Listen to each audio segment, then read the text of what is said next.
This morning looks ordinary. Children run between tents, fires crackle, coffee boils in tin cups. By nightfall, this place will no longer exist. On April 20, 1914, in a narrow Colorado canyon, 1,200 coal miners and their families wake up inside a story that will end in ashes and dead children without knowing a single decision they make today can save them. What brought them here didn't happen overnight. The Ludlow tent colony wasn't random, it was strategic refuge when coal miners across southern Colorado walked off the job in September 1913. The Colorado Fuel and Iron Company, majority owned by John D. Rockefeller Jr., evicted them from company housing. Entire families, carrying what belongings they could salvage, trudged to tent colonies established by the United Mine Workers Union on public land adjacent to the coal camps. Ludlow, near Trinidad, became the largest colony. Here families tried to maintain dignity in conditions that would break most people. Canvas tents offering minimal protection against Colorado's savage weather. Communal kitchens, makeshift schools where children learned despite frozen fingers and constant harassment from company guards and state militia. The strike itself had been inevitable. Colorado coal miners worked in conditions that killed men regularly: convictions, explosions, toxic gases, all while the company cheated them on wages by using rigged scales that understated the coal they extracted. But even worse than the physical danger was the systematic control. The company owned the houses miners lived in, the stores where they bought food at inflated prices, the schools their children attended, even the doctors who treated injuries. Miners were paid in scrip company currency, accepted only at company stores, creating debt peonage where escape was nearly impossible. When miners tried organizing, company guards beat them, the company blacklisted them, and county sheriffs and company payroll arrested them on fabricated charges. This wasn't just employment. It was a feudal system where corporations wielded absolute power over every aspect of workers' existence. By April 1914, tensions had escalated beyond negotiation. The Colorado National Guard, initially deployed as neutral peacekeepers, had transformed into a company army. Guard units were filled with company guards and strikebreakers wearing military uniforms. Their commander, Lieutenant Carl Linderfelt, was a brutal man who hated the strikers with visceral intensity. He had previously beaten Union organizer Louis Tikas with a rifle, fracturing his skull. The guardsmen harassed the tent colonies, constantly searching tents without warrants, arresting strikers without cause, and creating an atmosphere of constant menace. The miners armed themselves for protection, knowing that company guards had already committed murders that went unpunished. The colony had become an armed camp, with both sides waiting for the spark that would ignite catastrophe. The morning of April 20th started with tension but no immediate violence. Families went about their routines, women washing clothes, children playing tag between tents, men maintaining watch on the perimeter. Then, around 9 a.m., everything changed. Two companies of National Guard troops positioned themselves on a ridge overlooking the colony, setting up a machine gun with a clear field of fire across the tents. The miners, seeing the military preparation, immediately understood what was coming. They sent women and children scrambling into pits they had dug beneath tents for protection during previous shooting incidents. These crude shelters, holes in the ground covered with tent floors and a thin layer of earth, had saved lives before when bullets flew. The families had learned through bitter experience that survival in Ludlow meant always being prepared for violence. Parents kissed children and told them to stay quiet no matter what they heard above. No one imagined these shelters would become tombs. Around 10 a.m., the shooting began. Who fired first remains forever. Contested, the guard claimed strikers fired at them. Strikers claimed the guard opened fire without provocation. What's indisputable is that machine gun fire suddenly raked the colony. Bullets tearing through canvas and wooden frames with terrifying efficiency. Miners with rifles fired back from defensive positions they had prepared, pinning down guard troops and preventing immediate overrun of the colony. For hours, the battle raged with intensity that shocked even hardened soldiers. Machine guns hammered continuously. Rifles cracked in steady rhythm. Bullets whined through air and thudded into earth and flesh. Women and children huddled in their underground shelters, listening to chaos above, breathing dirt that sifted down with each nearby explosion, praying that the thin earth above would somehow protect them from bullets designed to penetrate flesh and bone. As afternoon wore on and ammunition ran low, the guard changed tactics. Rather than continuing the costly frontal assault that was producing casualties without results, they began systematically setting fire to the tents. Whether they used torches deliberately or simply allowed overturned stoves to ignite the canvas remains debated to this day. But the result was catastrophic beyond anyone's imagination. Fire spread rapidly through the colony, consuming tent after tent with terrifying speed. The wind picked up, fanning flames and sending sparks leaping from structure to structure. Thick black smoke filled the air, flames leaped into the darkening sky, and the colony transformed from battlefield into inferno within minutes. Families who had survived hours of gunfire now faced an even more terrible choice: stay hidden and risk burning alive, or flee across open ground while bullets still flew. The scene became apocalyptic. Families burst from burning tents, running in every direction, carrying children, dragging injured loved ones, seeking any escape from fire that consumed everything they owned. Some made it to safety in nearby arroyos and hills. Others were cut down by bullets as they fled. The air filled with screams of terror, of pain, of parents calling for children lost in smoke and chaos. Guard troops continued firing even as civilians fled, either unable to distinguish combatants from families in the smoke or simply not caring about the distinction. The professional soldiers who had expected a quick victory instead witnessed scenes that would haunt many of them for the rest of their lives.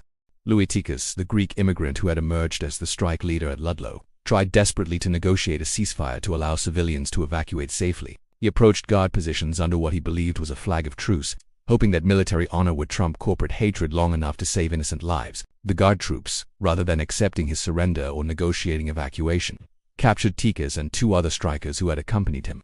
Lieutenant Lindefeld, the officer who had previously beaten Tikas, approached his captive with murder in his eyes. Multiple witnesses reported seeing Lindefeld strike Tikas with his rifle. The officer later admitted breaking his rifle stock on the Union leader's head. Then Tikas and the other captives were marched to a nearby arroyo, away from witnesses, and shot dead at close range. The execution of prisoners violated every principle of civilized warfare, but in southern Colorado's coalfields, such principles had long since collapsed under the weight of corporate power and class hatred. As darkness finally fell and the shooting stopped, the colony was complete ruins. The smoking debris marked where over 150 tents had stood just that morning. Scattered possessions told stories of interrupted lives, children's toys, cooking pots, family photographs, all trampled in dirt or reduced to ash. The survivors, scattered across the prairie and huddled in distant ravines, slowly began returning as night deepened, searching desperately for missing family members. They found bodies scattered across the colony site. Militia had shot fleeing strikers in the back, and several women had been killed as they ran carrying children.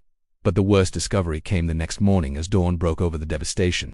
Searchers investigating the ruins found what would forever be known as the Black Hole of Ludlow, a pit that had been dug beneath one of the tents as a shelter. The tent above had burned completely, collapsing into the pit and filling it with smoke, heat, and toxic fumes from burning canvas and wood. Inside the pit, searchers found 11 children and 2 women, all dead from suffocation. The victims' bodies were arranged exactly as they had died, mothers with arms wrapped protectively around children, faces pressed into clothing in desperate attempts to filter the deadly smoke, some bodies still clutching each other in final embrace. The children ranged from 4 months to 11 years old. They had died slowly, suffocating in darkness while the battle raged overhead, and their shelter dug to protect them became their tomb. The names of the dead children became a litany that newspapers across America would publish, forcing the nation to confront what had been done in the name of corporate profit. Patria Valdez, 4 months old. Clorivar Pedregoni, 4 years old. Frank Petrucci, 6 years old. Rogelio Pedregoni, 6 years old. Lucy Costa, 4 years old. Ulola Valdez, 8 years old. Mary Petrucci, 3 years old. Rogelio Costa, 10 months old. Gloria Pedregoni, 4 months old. And to mothers Alcaritha Pedregoni and Sadia Costa, who had died trying to save children that outnumbered the air supply in their underground refuge. Their deaths were not quick combat casualties but slow suffocation in complete darkness while fire raged above.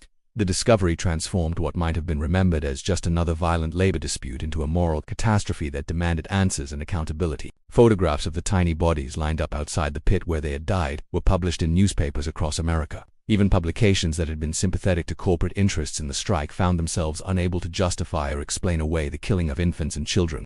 The images were unbearable: small bodies, some still in nightclothes, arranged on the ground while grieving parents and shocked rescuers stood nearby. The Ludlow Massacre, as it was immediately christened, became a national scandal that would not fade or be explained away by corporate public relations. The miners' response was immediate and volcanic. Word of the massacre spread through coal camps across southern Colorado like wildfire. Miners who had been considering returning to work, who had been worn down by months of privation and struggle, suddenly found renewed purpose fueled by rage and grief. They grabbed weapons, rifles, dynamite stolen from mine stocks, shotguns, pistols, anything that could kill. What followed was the 10-day war, an armed insurrection where miners attacked company property and guard positions across a 100-mile stretch of southern Colorado. They were no longer strikers seeking better conditions. They had become revolutionaries seeking vengeance for murdered children. Armed bands of miners, sometimes numbering in the hundreds, swept through coal camps, burning company buildings, destroying machinery, seizing weapons and ammunition, and driving out company guards and militia. At Forbes, miners captured an entire guard outpost, taking prisoners and seizing military equipment. At Empire and Delagua, they destroyed company infrastructure worth millions of dollars in today's money. They cut telegraph lines, derailed trains carrying coal, and laid siege to towns where guard troops had taken refuge. This wasn't labor action, it was open warfare against a system that had revealed itself, willing to murder women and children to maintain control. For days, large sections of southern Colorado were effectively under miner control as company authority completely collapsed. President Woodrow Wilson, facing what amounted to an armed insurrection in an American state, finally sent federal troops to restore order. The decision came not out of sympathy for the strikers. Wilson was fundamentally conservative on labor issues, but because the breakdown of civil authority threatened property, commerce, and the appearance of governmental control. Federal soldiers, more disciplined than the company-controlled Guard and less invested in the conflict's outcome, imposed an uneasy peace. They separated the combatants, prevented further large-scale violence, and allowed both sides to step back from the brink of what had been approaching full-scale civil war. The strike continued officially for months longer, but the Ludlow massacre had broken something fundamental in the conflict. The miners were exhausted, traumatized, and impoverished after 7 months without wages. Their families were scattered, their savings depleted, their homes destroyed. The company had demonstrated a willingness to kill women and children to maintain control, making clear that no level of violence was off the table. In December 1914, the strike officially ended without the miners achieving their immediate goals: no union recognition, no meaningful reforms, just permission to return to work under barely modified conditions. By traditional measures of labor conflict, the strike had failed completely. But if the Ludlow massacre represented tactical defeat for the miners, it proved to be strategic victory in ways that no one anticipated at the time. The massacre became a national scandal that refused to die, no matter how much money corporations spent trying to manage the story. John D. Rockefeller Jr., whose Colorado Fuel and Iron Company had been directly responsible for the massacre, found himself facing congressional investigations, public condemnation, and protests that followed him wherever he went. Demonstrators picketed his offices in New York, his homes, even his church. The publicity was devastating for a man who prided himself on philanthropic reputation. The massacre had revealed the human cost of the corporate control system that his wealth depended upon, and no amount of charitable giving could erase the photographs of dead children from the public consciousness. Rockefeller, advised by public relations pioneer Ivy Lee, the man who essentially invented modern corporate PR, embarked on an unprecedented rehabilitation campaign. He visited Colorado, toured mining camps, met with workers in carefully staged events, and positioned himself as a benevolent industrialist who simply hadn't known about conditions in his own company. He implemented modest reforms, grievance procedures, improved housing, company unions that provided the appearance of worker voice without the reality of independent organizing power. The performance was partly cynical public relations, but it also reflected genuine shock at what his pursuit of profit had produced. The massacre had made visible what corporate capitalism preferred to keep hidden: the violence required to maintain systems of absolute control over workers' lives. The political impact rippled outward for decades. The Ludlow massacre accelerated labor law reforms that had been stalled in Congress and state legislatures for years. Investigations revealed the extent of corporate control over state government, law enforcement, and even military forces, creating public pressure for reforms. The massacre influenced debates over workers' rights to organize, appropriate limits on corporate power, and the proper role of government in labor disputes. The political movement that would eventually produce the New Deal labor protections, the 8-hour-day minimum wage, workplace safety regulations, the right to organize without employer violence drew moral authority and emotional power from Ludlow and similar atrocities that demonstrated what happened when corporate power faced no countervailing force. The site itself became sacred ground in American labor history. The United Mine Workers Union purchased the land where the tent colony had stood and erected a monumental granite statue depicting a miner, his wife, and their children, with an inscription listing the names of those killed in the massacre, particularly emphasizing the children. Every year thereafter, survivors and their descendants, labor activists, and ordinary working people gathered at the monument for memorial services that honored the dead and renewed commitment to the struggle those deaths represented. The monument became a pilgrimage site, a physical place where the usually invisible costs of industrial capitalism became visible and undeniable. People would stand at the site of the black hole, looking at the depression in the ground where children had suffocated, and understand viscerally what abstract debates about workers' rights actually meant in human terms. The legacy of Ludlow lives in every workplace safety regulation, every union contract provision, every limitation on corporate power over workers' lives that Americans now take for granted. The 8-hour workday, workplace safety requirements that prevent employers from knowingly sending workers into death traps, workers' compensation systems that provide for families when workers are injured or killed, minimum wage laws, the legal right to organize without facing company violence. All of these emerged from struggles where workers demanded dignity and encountered bullets instead. The children who died in the black hole became martyrs whose deaths demanded justice and reform, transforming labor from merely an economic question into a fundamental question of human rights and dignity.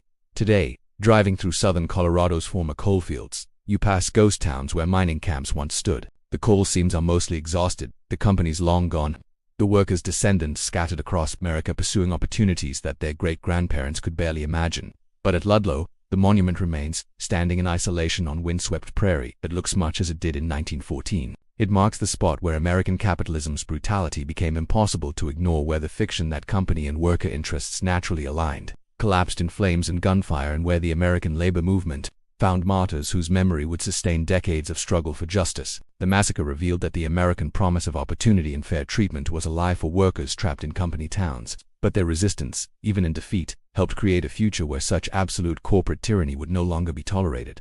In a remote Colorado canyon, children suffocated in darkness so that future generations of workers might breathe free.